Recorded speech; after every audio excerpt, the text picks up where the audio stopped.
परत पाठवून दिल्यानंतर सायनदेव आले, महाराजांच्या पाया पडले. महाराजांना म्हणले की महाराज तुमच्यामुळं मला आज जीवदान मिळाले.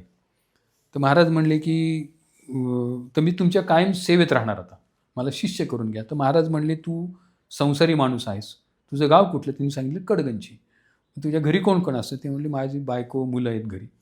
तर संसारी माणूस असल्यामुळे तुला आम्हाला शिष्य करून घेता येत नाही, तर तू ह्या राजा चांगला नाही, याची नोकरी सोड आणि तुझ्या गावी जा.